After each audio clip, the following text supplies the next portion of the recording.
அது நடக்கவே நடக்காது. உங்க அப்பனே வந்தால் நடக்காது. இங்க எப்பவுமே நாங்க தான், எங்க மண்ணுல நாங்க தான் ஜெயிப்போம். நாங்க மட்டும் தான் ஜெயிப்போம்.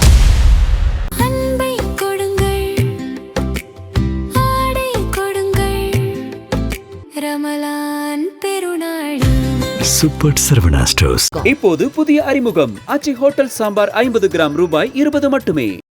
சம்மர் வந்தாச்சு. What's your plan for this holiday? எங்க கிட்ட விட்டுருங்க, நாங்க பாத்துக்கிறோம். GT Holidays, South India's #1 travel brand. அதிமுகங்கிற முகவடியை போட்டுக்கிட்டு வந்தா எங்களுடைய தமிழ்நாட்டு மக்களுக்கு உங்களை அடையாளம் தெரியாம போயிடுமா? உங்களை முகத்திலே கிழிச்சு தமிழ்நாட்டு மக்கள் கிட்ட நாங்க அம்பலப்படுத்துவோம். தமிழ்நாட்டுல உங்க பாச்சா பலிக்கவே பலிக்காது. அதிமுக என்ற கட்சியை கொஞ்சம் கொஞ்சமாக விழுங்குறாங்க. அரசியல்ல நேர் எதிரியா இருந்தாலும் அதிமுக தொண்டர்கள் மேல நாங்க உண்மையாக பரிதாபப்படுகிறோம். பேரறிஞர் அண்ணா, முத்தமிழறிஞர் கலைஞர், மக்கள் தலைவர் எம்ஜிஆர், அம்மையார் ஜெயலலிதா ஆகியோர் முதலமைச்சர் ஆகணும் என ஓட்டு போட்டு தேர்ந்தெடுத்தீங்க. அவங்களுக்கு பிறகு நீங்க ஓட்டு போட்டு ஜெயிக்க வச்சது இந்த ஸ்டாலின் தான். 2.0க்கு நான் ரெடி, நீங்க ரெடியா? திருச்சியை நோக்கி எல்லா திசைகளும், திருச்சியை நோக்கி எல்லா மக்களும் திருச்சியை நோக்கி. இங்க பாருங்க, திரும்புற திசையெல்லாம் கருப்பு சிவப்பு.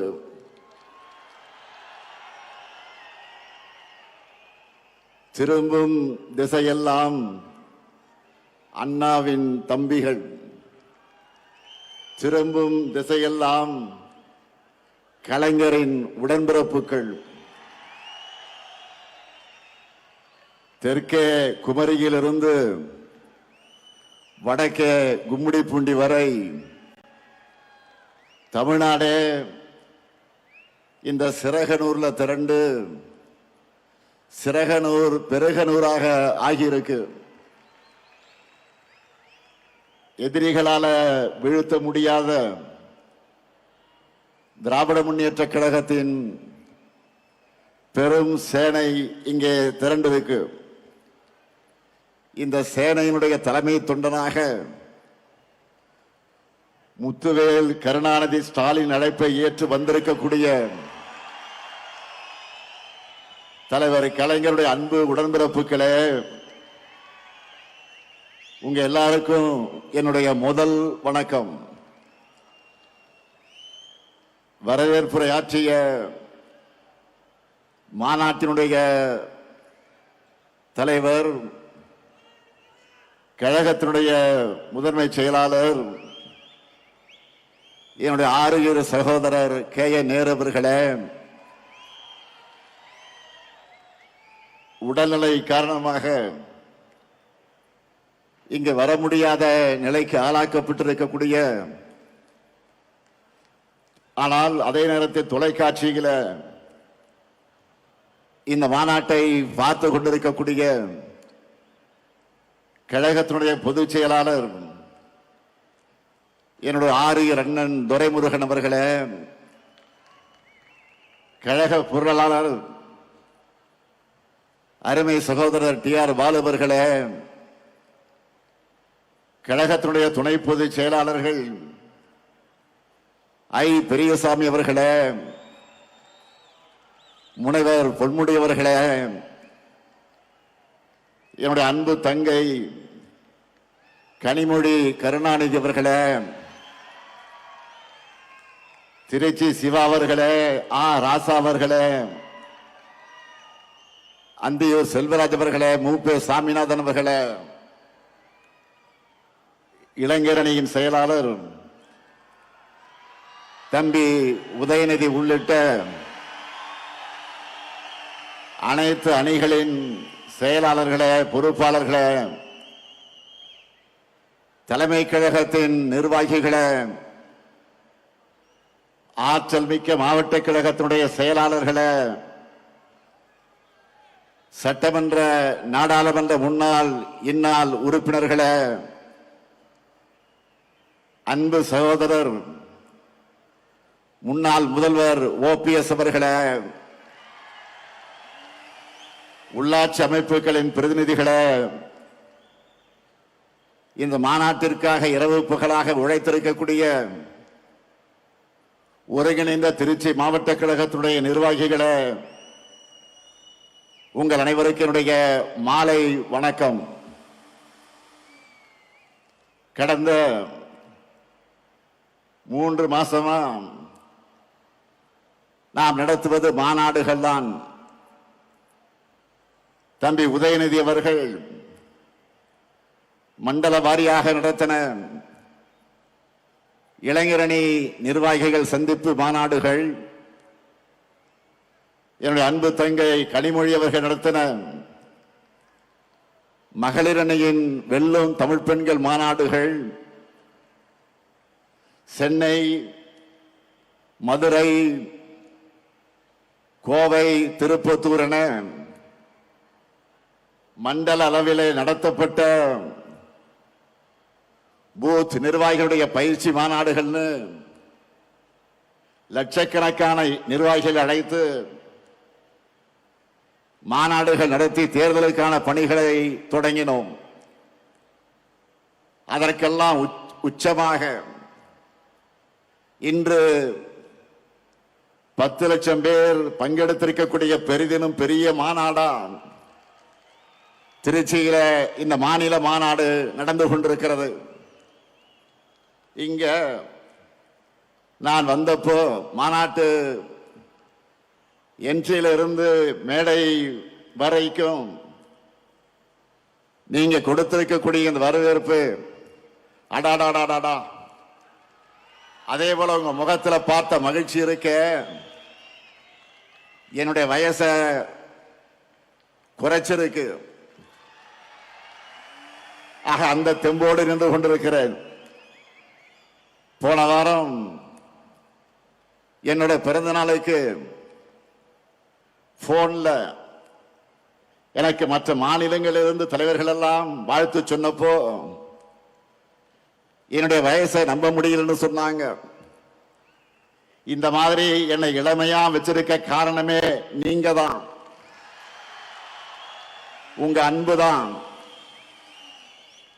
ஆன்மீக அன்பர்கள் சொல்லுவாங்க, என்ன தவம் செய்தனை, அதுபோல உங்களை எல்லாம் உடன்பிறப்புகளாக பெற நான் என்ன தவம் செய்தேனோ, கோடிக்கணக்கான உடன்பிறப்புகளோட தலைமை தொண்டனா என்னை தேர்ந்தெடுத்தது நீங்க தான். இந்த தாய் தமிழ்நாட்டினுடைய முதலமைச்சரா நான் பொறுப்பேற்க காரணமும் நீங்க தான். உங்களால் தான் நான் வளர்ந்தேன், உங்களால் தான் நான் உயர்ந்தேன், உங்களுக்காகத்தான் நான் வாழுகிறேன். இந்த பாச பிணைப்பு, உடன்பிறப்புகள் என்ற இந்த உயிர் துடிப்பு, இதெல்லாம் இன்றைக்கு நேற்றைக்கு ஏற்பட்ட பந்தமா? திராவிட முன்னேற்ற கழகம் உருவான காலம் தொட்டு 75 ஆண்டுகளாக தொடர்கிற அன்பு இது. பேரறிஞர் அண்ணாவும் முத்தமிழறிஞர் கலைஞரும் அவர் வழிவந்திருக்கக்கூடிய நானும் இந்த பாச உணவைத்தான் உங்களிடத்தில் நான் பார்க்கிறேன். கழக வரலாற்றில் எத்தனையோ திருப்பு முனைகளுக்கு அடித்தளமிட்ட தீரர்கள் கோட்டமாம் திருச்சியில இந்த மாநாட்டை நாம் நடத்தி கொண்டிருக்கிறோம். இந்த மாநாடு எதுக்குன்னு நிறைய பேர் கேட்கிறாங்க. ஒரு கிரிக்கெட் மேட்ச்ல ஃபர்ஸ்ட் பால்ல இருந்த ரன் அடிக்கிறது முக்கியம்தான். அதே சமயம் ஃபைனல் ஓவர்களை அடிச்சு ஆடி லாஸ்ட் பால்ல வின்னிங் ஷாட்டா சிக்ஸர் அடிச்சு ஜெயிக்கிறது என்பது கிராண்ட் பினிஷிங்காக இருக்கும். அப்படிப்பட்ட வெற்றியை 2026 நாம் பெறுவதற்காகத்தான் இந்த மாநாடு.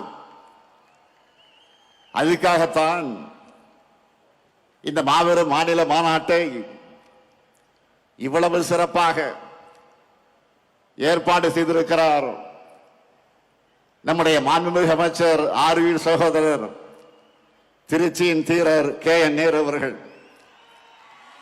முதல்ல அவருக்கு தலைவராக என்னுடைய சார்பிலும், மேடையில் இருக்கக்கூடிய தலைமை கழகத்தின் நிர்வாகிகள் சார்பிலும், என் எதிரில் இருக்கக்கூடிய உங்கள் அனைவரின் சார்பிலும் நம்முடைய பாராட்டுக்கள், வாழ்த்துக்கள்.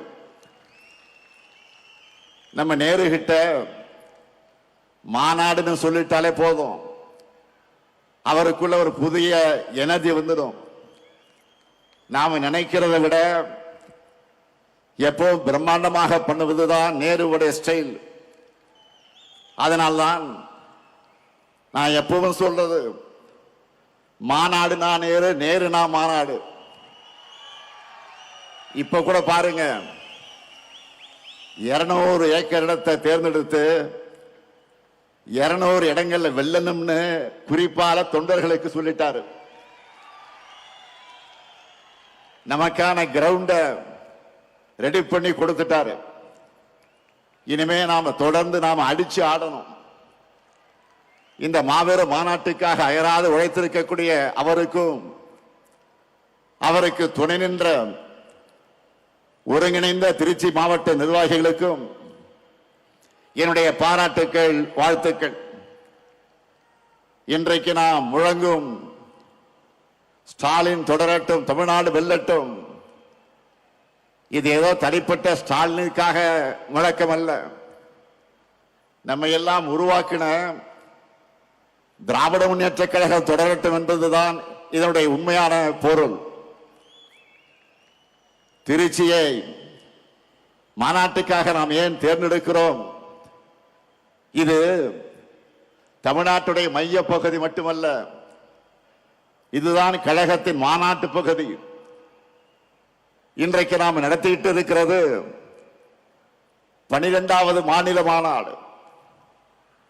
இந்த 12 மாநில மாநாடுகள்ல 7 மாநாடுகள் திருச்சியில தான் நடந்திருக்கிறது. 1956 2வது மாநில மாநாடு, 1990 6வது மாநில மாநாடு, 1996 8வது மாநில மாநாடு, 2006 9வது மாநில மாநாடு, 2014 10வது மாநில மாநாடு, 2021 11வது மாநில மாநாடு, இதோ இப்போ 12வது மாநில மாநாடு. ஈரோடு தந்த பகுத்தறிவு புரவலர் தந்தை பெரியார் மாளிகை கட்டி வாழ்ந்தது இதே திருச்சியில தான். தனித்தனி இயக்கம் நடத்திய போதும் கொள்கையால் ஒருபோதும் பிரியாத தந்தை பெரியாரும் பேரறிஞர் அண்ணாவும் வெவ்வேறு வழக்குகளில் ஒரே சிறையில் இருந்தது இதே திருச்சியிலே தான். ரயில்வே சந்திப்பின் ஒரு முனையில் தந்தை பெரியாரும், மறுமுனையில் முத்தமிழக தலைவர் கலைஞரும் இந்தி எழுத்து அழிப்பு போராட்டத்தை நடத்தினதும் இதே திருச்சியில தான். கள்ளக்குடி போராட்டத்தில் கைதான தலைவர் கலைஞர் சிறையில் அடைக்கப்பட்டதும் இதே திருச்சியில தான். அப்போ 1953 கை குழந்தையாக இருந்த என்னை என்னுடைய அன்னையார் தயாளம்மையார் அவர்கள் கொண்டு வந்து தலைவர் கலைஞர்கிட்ட காட்டினதும் இதே திருச்சியில் இருக்கக்கூடிய சிறையிலே தான். இது மட்டுமா, தலைவர் கலைஞர் அவர்கள் முதல்ல சட்டமன்றத்திற்கு தேர்ந்தெடுத்து அனுப்பிய குளித்தலை தொகுதி இருந்ததும் இதே திருச்சியிலே தான். அடுத்து பேரறிஞர் அண்ணாவுடைய மறைவுக்கு பின்னால் தலைவர் கலைஞர் அவர்கள் நமக்கு 50 முழக்கங்களை தந்ததும் இதே திருச்சியிலே தான். அதனாலதான் சொல்றேன், திருச்சி என்றாலே திருப்பம், திருச்சி என்றாலே எழுச்சி, திருச்சி என்றாலே உணர்ச்சி, திருச்சி என்றாலே மகத்தான வெற்றி. அப்படிப்பட்ட திருச்சியில இன்றைக்கு ஒரு மாபெரும் வரலாற்று கடமையை நிறைவேற்றத்தான் நாம் கூடியிருக்கிறோம். 1956 இதே திருச்சி மாநாட்டில் தான் லட்சக்கணக்கான தொண்டர்கள் வாக்களிக்க கழகம் தேர்தலில் போட்டியிட வேண்டும் என்ற முடிவை பேரறிஞர் அண்ணா அவர்கள் எடுத்தார்கள். அது நடந்து 70 ஆண்டுகள் ஆகியிருக்கிறது. இந்த தருணத்தில் தந்தை பெரியாரால் கொள்கை உரம் பெற்று பேரறிஞர் அண்ணா அவர்களால் பக்குவப்படுத்தப்பட்டு தமிழக தலைவர் கலைஞர் அவர்களால் வழிநடத்தப்பட்ட நாம தான் தமிழ்நாட்டை தொடர்ந்து ஆள வேண்டும் என்ற உறுதியை இந்த மாநாட்டில் எடுத்துக்கொள்ள வேண்டும். இந்தியாவிலேயே முதல் மாநில கட்சியா நம்முடைய கழகத்தை ஆட்சியில் அமர்த்தினார் பேரறிஞர் பெருந்தகை அறிஞர் அண்ணா அவர்கள். அவரது வழியில 5 முறை தமிழ்நாட்டை ஆட்சி செய்தார் நம்முடைய உயர்நீக தலைவர் கலைஞர் அவர்கள். ஒரு நீண்ட இடைவெளிக்கு பிறகு 10 ஆண்டுகள் கழித்து உங்களின் ஒருவரான என்னுடைய தலைமையில 6வது முறையாக ஆட்சிக்கு வந்தோம். இப்போ 7வது முறை மட்டுமல்ல, இனி என்னாலும் கழகம்தான் தமிழ்நாட்டை ஆளணும் என்ற சூழ்நிலைக்குத்தான் இங்கே கூடியிருக்கிறோம். இதுதான் நம்முடைய கடமை, அனைவருடைய பெருங்கடமை. இதை எதற்காக சொல்லுகிறேன் என்று கேட்டால், நான் முதலமைச்சராகவும் சில பேர் அமைச்சர்களாகவும் பல பேர் எம்எல்ஏ ஆகவும் சொல்லுகிறோமா? இல்லை. நம்ம தமிழினத்தை காக்க தகுதியும் திறமையும் உழைப்பும் கொண்ட ஒரே படை நம்முடைய கருப்பு சிவப்பு படைதான். நமக்குன்னு ஒரு மாபெரும் வரலாறு இருக்கிறது, நமக்கென்று ஒரு லெகசி இருக்கு. தமிழை காத்தவர்கள் நாம், தமிழ்நாட்டுக்கு பேர் வச்சவங்க நாம், நம் மாநிலத்தை எல்லா நிலையிலும் உயர்த்துறவங்க நாம். இப்ப கூட தமிழ் மண்ணுக்கு காவல் அரணா இருக்கிறவங்க நாம தான். தமிழ்நாடு நம்மை நம்பித்தான் இருக்கு, நாமும் தமிழ்நாட்டை நம்பித்தான் இருக்கிறோம். அதற்காகத்தான் சொல்லுகிறேன், திராவிட முன்னேற்ற கழக ஆட்சி தொய்வில்லாமல் தொடரணும். அதற்காக நாம உழைக்கணும், அதற்காகத்தான் சூழலைக்கணும். இந்த நேரத்தில் தந்தை பெரியார் 1971 தேர்தலின் போது சொன்னதை நினைச்சு பார்க்கிறேன். திமுக ஆட்சி தொடர்ந்தாதான் தமிழ் சமுதாயம் எதிர்பார்க்கிற முன்னேற்றம் ஏற்படும். இப்பவும் தந்தை பெரியார் சொன்னதை மனசுல வச்சு நம்முடைய பயணத்தை தொடரணும். இங்கே வந்ததும் என்னுடைய நினைவுக்கு வந்தது 2021 தேர்தலுக்கு முன்னால் இதே திருச்சியில இதே இடத்துல 7 இலக்குகளை உறுதிமொழிகளாக நான் அறிவித்தேன். அதில் முதல் இலக்கு வளரும் வாய்ப்புகள், வளமான தமிழ்நாடு. 2வது இலக்கு மகசூல் பெருக்கம், மகிழும் விவசாயி. 3வது இலக்கு குடிமக்கள் அனைவருக்கும் குறையாத தண்ணீர். 4வது இலக்கு அனைவருக்கும் உயர்தர கல்வி, உயர்ந்த மருத்துவம். 5வது இலக்கு எழில்மிகு மாநகரங்களின் மாநிலம். 6வது இலக்கு உயர்தர ஊரக கட்டமைப்பு, உயர்ந்த வாழ்க்கை தரம். 7வது இலக்கு அனைவருக்கும் அனைத்துமான தமிழ்நாடு. நெஞ்சை நிமிர்த்தி சொல்லுகிறேன், இந்த 7 இலக்குகளையும் நம்முடைய 5 ஆண்டு ஆட்சியுடைய திட்டங்களால நிறைவேற்றி காட்டியிருக்கிறோம். அதனாலதான் மக்கள் மகிழ்ச்சியாக இருக்காங்க. இதையெல்லாம் நம்முடைய எதிரிகளே இன்றைக்கு மனசுக்குள்ள ஒத்துக்கொள்வாங்க. காரணம், யாராலும் மறைக்க முடியாத, மறுக்க முடியாத உண்மை இது.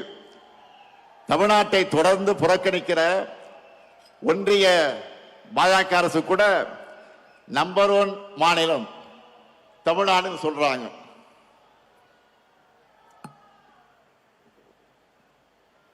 உலக பத்திரிகைகளை சூப்பர் ஸ்டார் ஸ்டேட் தமிழ்நாடுன்னு பாராட்டுறாங்க. அந்த அளவுக்கு நாம கெத்தா முன்னேறி இருக்கிறோம். கடந்த 5 ஆண்டுகள்ல நம்ம செஞ்சிருக்கக்கூடிய சாதனைகளை நினைச்சு பாருங்க. எத்தனை நெருக்கடிகள், எத்தனை பிரச்சனைகள் தகர்த்து நாம முன்னேறி இருக்கோம்.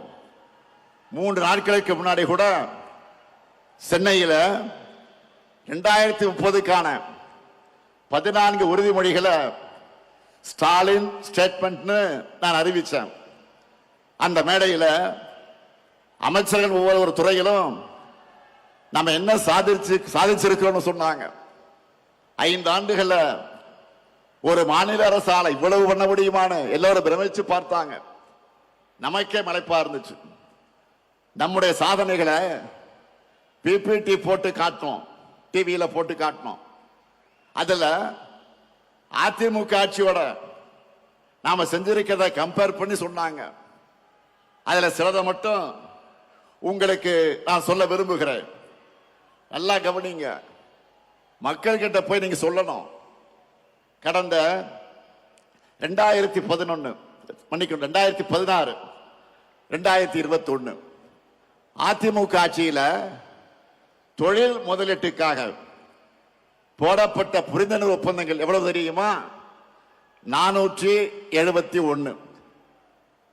இதுவே நம்ம திராவிட மாடல் ஆட்சியில 1190 புரிந்துணர்வு ஒப்பந்தங்கள் போட்டிருக்கிறோம். கடந்த கால ஆட்சியில ஈர்த்த முதலீடு, அதிமுக ஆட்சியில ஈர்த்த முதலீடு 4,13,414 கோடி தான்.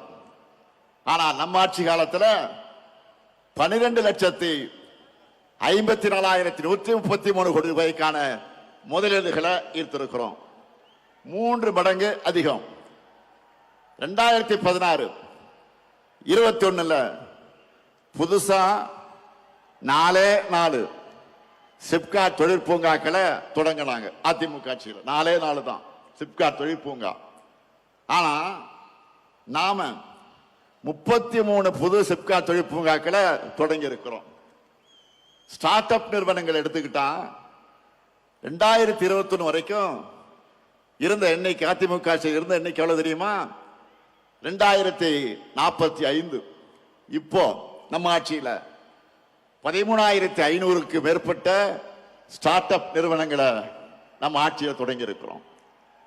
அடுத்து வேளாண் துறை 2016-21 வரைக்கும் அவங்க ஆட்சியில் 57.26 லட்சம் ஹெக்டராக இருந்த மொத்த சாகுபடி பரப்பை இப்போ 62.32 லட்சம் ஹெக்டராக உயர்த்தி இருக்கிறோம். 5 வருஷத்துல 5 லட்சம் ஹெக்டர் உயர்ந்திருக்கு. கடந்த ஆட்சி காலத்துல 1.3 லட்சம் விவசாயிகளுக்கு தான் இலவச மின் இணைப்பு கொடுத்தாங்க. ஆனா நம்முடைய ஆட்சியில 2 லட்சத்துக்கு அதிகமான விவசாயிகளுக்கு இலவச மின் இணைப்பு கொடுத்திருக்கிறோம். 2016-21 அண்ணல் அம்பேத்கர் அயலக உயர்கல்வி உதவித்தொகை திட்டத்தில் படிச்ச மாணவருடைய எண்ணிக்கை எவ்வளவு தெரியுமா?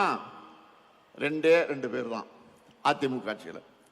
ஆனா நம்ம திராவிட மாடல் ஆட்சியில 386 மாணவர்களுக்கு 160 கோடி ரூபாய் உதவித்தொகை கொடுத்து படிக்கிறாங்க.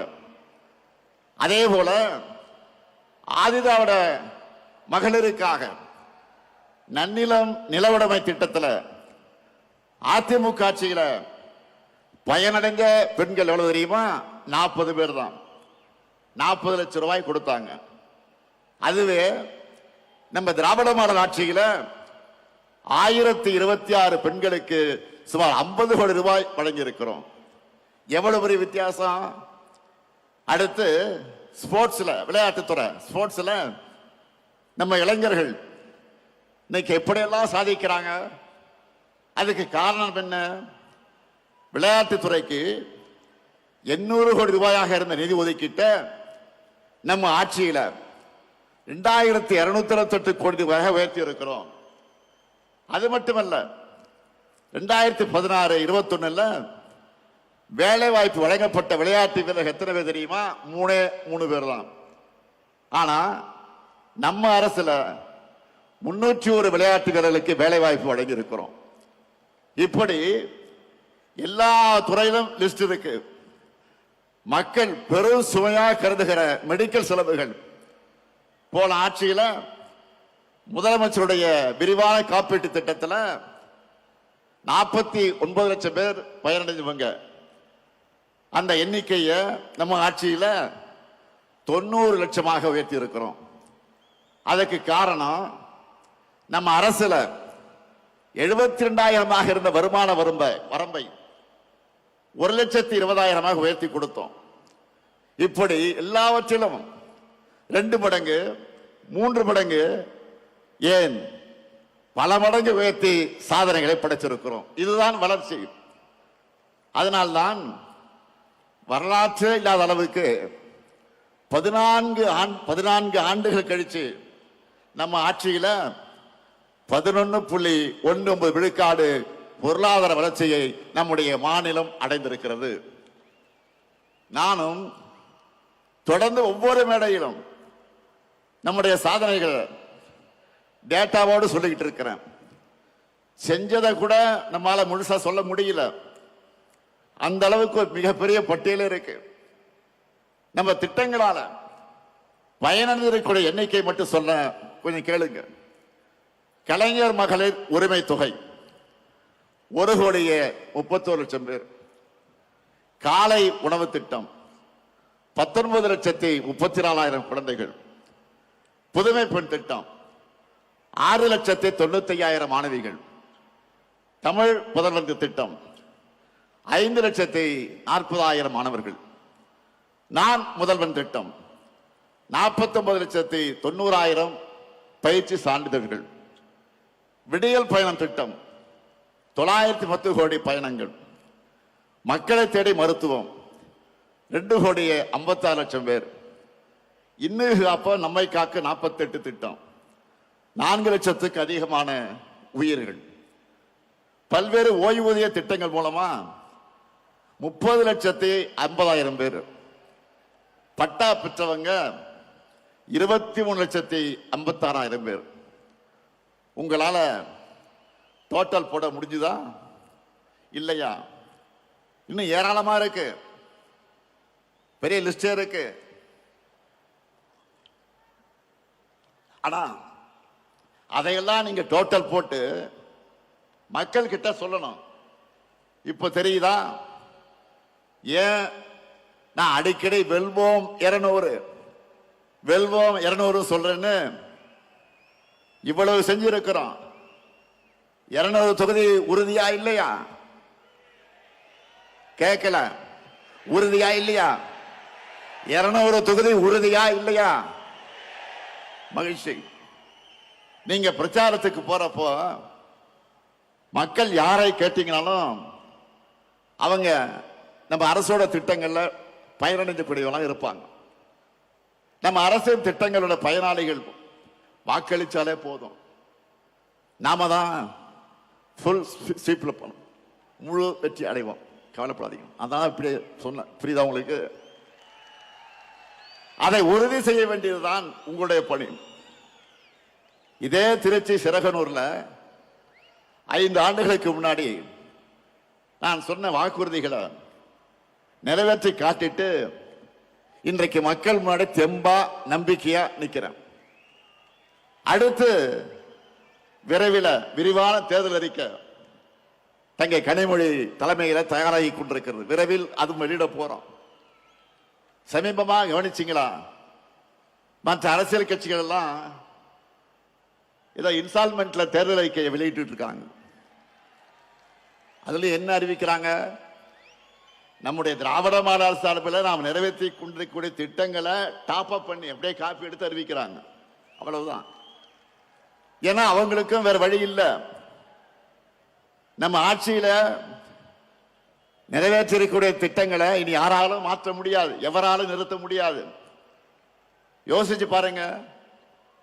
நாம வழங்குகிற மகளிர் உரிமை தொகையை யாராலும் நிறுத்த முடியுமா? முடியவே முடியாது. அப்படி அவங்க நினைச்சால அவங்க வீட்டு பெண்களை அவங்களுக்கு கட்சிக்கு ஓட்டு போட மாட்டாங்க, வீட்டை விட்டு வெளில அனுப்பிச்சிடுவாங்க. அதனாலதான் இப்ப அதிகப்படுத்தி அறிவிக்கிறாங்க. அடுத்து பள்ளி குழந்தைகளுக்கான காலை உணவு திட்டத்தை யாராவது கை வைக்க முடியுமா? சொல்லுங்க, முடியுமா? அந்த குழந்தைகளை பட்டினி போட்டா தமிழ்நாட்டு மக்கள் அவங்க சும்மா விட மாட்டாங்க. அதே மாதிரி பெண்களுக்கான விடியல் பயண திட்டத்தை அவங்களால மாற்ற முடியுமா? முடியாது. இன்னும் இருக்கு. உயர்கல்விக்கு உறுதுணையா இருக்கிற புதுமை பெண் திட்டம், தமிழ் புதல்வன் திட்டம், நான் முதல்வன் திட்டம், இதையெல்லாம் தடுக்கவோ நிறுத்தவோ எந்த கட்சியாவது யோசிக்க முடியுமா? முடியாது. அது மட்டுமல்ல, முதியவர்களுக்கு வீடு தேடி ரேஷன் தரக்கூடிய தாயுமானவர் திட்டம், வீடு தேடி மருத்துவம் தரக்கூடிய மக்களை தேடி மருத்துவம் திட்டம், இதையெல்லாம் தொடர மாட்டோம் எந்த கட்சியாவது வாய் திறக்க முடியுமா? முடியுமா? சொல்லுங்க. இப்படி எவராலும் மாற்ற முடியாத திட்டங்கள் தான் இந்த முத்துவேல் கருணாநிதி ஸ்டாலினுடைய திட்டங்கள். அவங்களுக்கு தேர்தல் அறிக்கைக்கு கண்டென்ட் கொடுக்கிறத இந்த ஸ்டாலினுடைய திட்டங்கள் தான். அதனால்தான் உறுதியோடு சொல்றேன், இந்த திட்டங்கள் தமிழ்நாட்டில் இருக்கிற வரைக்கும் இந்த முத்துவேல் கருணாநிதி ஸ்டாலின் தான் தமிழ்நாட்டை ஆளுவான். நாம இவ்வளவே செஞ்சுட்டு மக்கள் கிட்ட வாக்கு கேட்கிறோம். ஆனா அதிமுக கூட்டணி சாரி அப்படி சொன்னா மோடி அமித்ஷாவும் கோச்சிப்பாங்க. என்டிஏ கூட்டணி சொல்லணும். கூட்டணிக்கு பேர் வைக்க கூட முடியாத நிலையில தான் இன்றைக்கு அதிமுக இருக்கு. சரி, அவங்க சொல்ற மாதிரி அந்த என்டிஏ கூட்டணி தமிழ்நாட்டுக்கு என்ன பண்ணி இருக்கு? கடந்த 5 ஆண்டுகள்ல நமக்கு தர வேண்டிய கல்வி நிதி, ஜல்ஜீவன் திட்ட நிதி, 100 நாள் வேலை திட்ட நிதி, பேரிடர் நிவாரண நிதி, நாம கேட்ட எதையும் தரல. மாநிலத்துக்கான சிறப்பு திட்டங்களையும் தரல. ஏன்? கோவை, மதுரை, திருச்சி இந்த மாவட்டங்களுடைய மெட்ரோ உள்ளிட்ட எந்த உட்கட்டமைப்பு திட்டங்களுக்கு அனுமதி தரல. நாம கேட்கிறது நன்மை செய்யணும், ஆட்சி பொறுப்புக்கு வரணும் என்ற எண்ணம் அவங்களுக்கு இருந்திருந்தா அடிப்படையா மாநிலத்துக்கு கேட்டதையாவது அவங்க கொடுத்திருக்கணும். எதுவுமே இல்லையா? பாஜக தமிழ்நாட்டுக்கு தந்ததெல்லாம் என்ன தெரியுமா? ஆளுநர் மூலமாக குடைச்சல், மாணவர்களை உயிரோடு விளையாடக்கூடிய நீட் தேர்வு, இந்தி திணிப்பு, மிரட்டி பார்க்க ரைடுகள், இப்படிப்பட்ட ஆட்சிதான் பிரதமர் மோடி சொல்லுகிற என்டிஏ ஆட்சி. தமிழ்நாட்டுக்கு எந்த நன்மையும் செய்யாத இவங்க தான் நம்ம எதிர்த்து நிற்கிறாங்க. தமிழ்நாட்டு மேல எந்த அளவிற்கு வன்மம் இருக்குன்னு சொல்லணும்னா, தேர்தல் வருதுன்னு கூட தெரியாம, அதை பற்றி கவலைப்படாம, நமக்கான எதையும் அறிவிக்க இவங்களுக்கு மனசு வரல. நான் கேட்கிறேன், இப்படி திட்டமிட்டு தமிழ்நாட்டை புறக்கணிக்கிற என்டிஏ கூட்டணிக்கு எங்க மக்கள் எப்படி வாக்களிப்பாங்க? எந்த நம்பிக்கையில நீங்க தமிழ்நாட்டுக்கு வரீங்க? தமிழ்நாடு கேட்கிறதெல்லாம் நான் சொல்லுகிற என்டிஏவுக்கு நோ சொல்லக்கூடிய, நமக்கு கொடுப்பதையெல்லாம் கேட்பதையெல்லாம் நோ என்று சொல்லக்கூடிய என்டிஏவுக்கு தமிழ்நாடு நோ தான் சொல்லும். இங்க உங்களுக்கு எப்பவும் நோ என்ட்ரி தான். உங்க டப்பா என்ஜினுக்கு தமிழ்நாடு எப்பவுமே நோ என்ட்ரி தான் சொல்லும். சில நாட்களுக்கு முன்ன நான் சொன்னேன், இந்த தேர்தல் தமிழ்நாடு வெர்சஸ் என்டிஏ, இன்னும் சொன்னா தமிழ்நாடு அணியா டெல்லி அணியா என்று பார்க்கிற தேர்தல் என்று சொன்னேன். உடனே நம்ம எதிரிகள் என்ன சொன்னாங்க? இது சட்டமன்றத்திற்கு நடக்கிற தேர்தல் தானே, இதை ஏன் தமிழ்நாடு வெர்சஸ் என்டிஏன்னு திமுக சொல்லுது? தமிழ்நாட்டுக்கு டெல்லிக்குமான தேர்தல் ஏன் ஸ்டாலின் சொல்றாரு அப்படின்னு கேட்கிறாங்க. திமுக என்கிற மாபெரும் இயக்கம் தேர்தல் நேரத்தில் மட்டும் மக்கள் கிட்ட வரக்கூடிய கட்சி அல்ல. மக்களின் உரிமைகளுக்காக எப்போதும் களத்திலே நிற்கக்கூடிய கட்சி எங்களுக்கு தெரியும். தமிழ்நாட்டோட, தமிழ் மொழியோட, தமிழ் பண்பாட்டோட உண்மையான எதிரி யார் என்று எங்களுக்கு நல்லாவே தெரியும். அந்த எதிரியை எதிர்க்கக்கூடிய தெம்பும் திராணியும் கொண்ட ஒரே இயக்கம் திமுக என்பது மக்களுக்கு நல்லா தெரியும். அதிமுக என்கிற முகவடியை போட்டுக்கிட்டு வந்தா எங்களுடைய தமிழ்நாட்டு மக்களுக்கு உங்களை அடையாளம் தெரியாம போயிடுமா? உங்களுடைய முகத்திலே கிழிச்சு தமிழ்நாட்டு மக்கள் கிட்ட நாங்க அம்பலப்படுத்துவோம். தமிழ்நாட்டை எப்படியாவது நம்ம கிட்ட இருந்து விழுங்கி விடலாம் என்று நினைக்குது இந்த காவி கூட்டம். எங்க கருப்பு பொட்டாளம் இருக்கிறவரை அது நடக்கவே நடக்காது. உங்க அப்பனே வந்தால் நடக்காது, நடக்க விட மாட்டோம். இது அவங்களுக்கு எல்லாம் தெரியும். அதனாலதான் அதிமுக என்ற கட்சியை கொஞ்சம் கொஞ்சமாக விழுங்குறாங்க.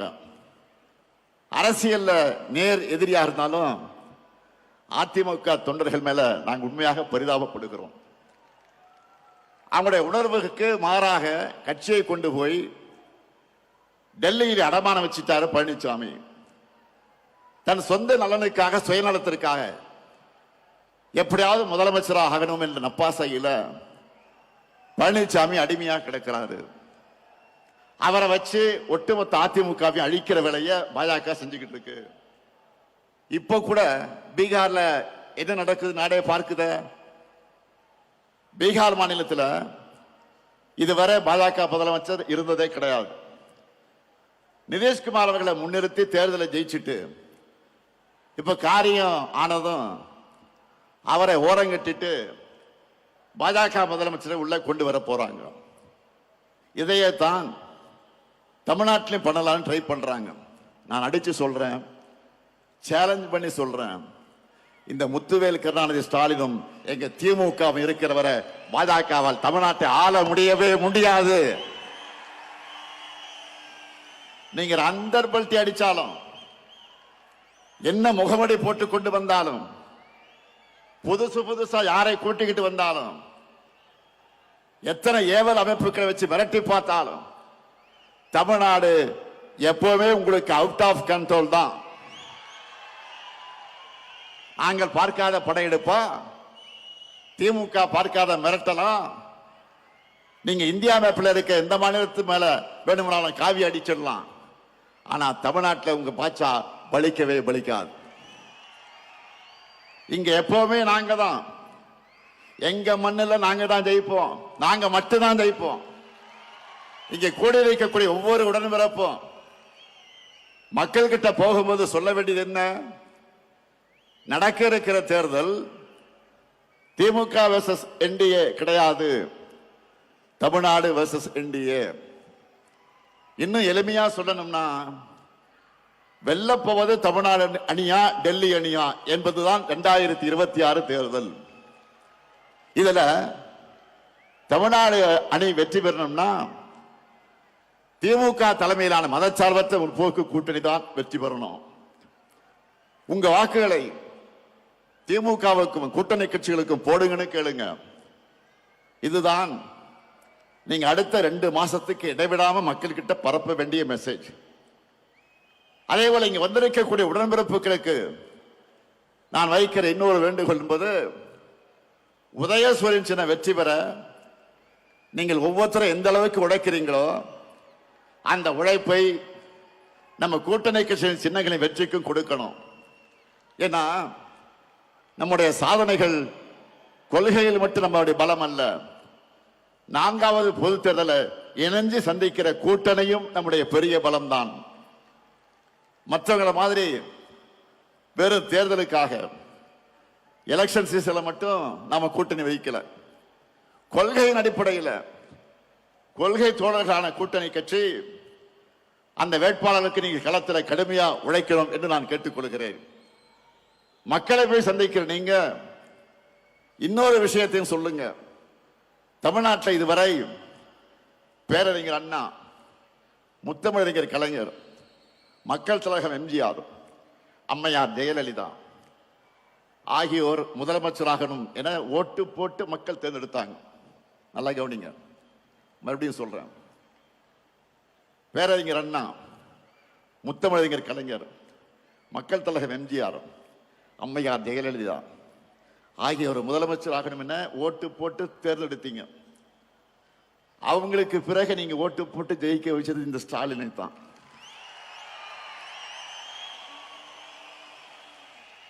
கடந்த 5 ஆண்டு செய்திருக்கக்கூடிய சாதனைகளை விட அடுத்த 5 ஆண்டுகள் இன்னும் தமிழ்நாட்டுக்கு அதிக சாதனைகளை செய்வார். எங்க தலைவர் தைரியமா சொல்லுங்க மக்களிடத்துல. தமிழ்நாட்டை தொடர்ந்து நம்பர் 1 மாநிலமாக்க எங்க தலைவருக்கு ஆதரவு கொடுங்க, நம்பிக்கையோடு வீடு ஆபீஸ் சொல்லுங்க. நம்மால பயனடைஞ்சவங்க நிச்சயம் உங்களை வரவேற்பாங்க. இந்த ஸ்டாலின் தலைமையிலான திராவிட மாடல் ஆட்சி தான் சொன்னதை செய்யும், சொல்லாததையும் செய்யும் என்பது மக்களுக்கு நல்லா தெரியும். அதனால தேர்தலுக்காக உழைக்க நான் ரெடி, நீங்க ரெடியா? நம் மண் மொழி மக்களை காக்க நான் ரெடி, நீங்க ரெடியா? திராவிட மாடல் 2.0க்கு நான் ரெடி, நீங்க ரெடியா? நம்முடைய வெற்றி கழகத்தோட வெற்றி மட்டுமல்ல, ஒட்டுமொத்த தமிழ்நாட்டின் வெற்றி. அதை உணர்ந்து உழைக்கணும். 7வது முறையும் நாம தான், இனி எப்போது நாம தான். திருச்சியின் எழுச்சி தமிழ்நாடு எங்கும் பரவட்டும், திராவிட மாடல் நல்லாட்சி தொடரட்டும், தமிழ்நாடு வெல்லட்டும். மீண்டும் வெல்வோம், மீண்டும் மீண்டும் வெல்வோம், வெல்வோம் ஒன்றாக. நன்றி, வணக்கம். நக்கீரன் டிவிக்கு சப்ஸ்கிரைப் செய்யுங்கள். உங்கள் ஆதரவே எங்கள் பலம். ஆசிரியர்களுக்கு நண்பனாகவும் மாணவர்களுக்கு ஆசானாகவும் திகழும் தேர்வு வழிகாட்டி. ஒவ்வொரு பாடத்திற்கும் அனுபவமிக்க ஆசிரியர்களின் துல்லியமான தெளிவான விடைகள். CNC இருக்கு, தேர்வு பயம் எதற்கு? இது தீரன் பப்ளிஷிங் ஹவுஸ் விற்பனை வெளியீடு.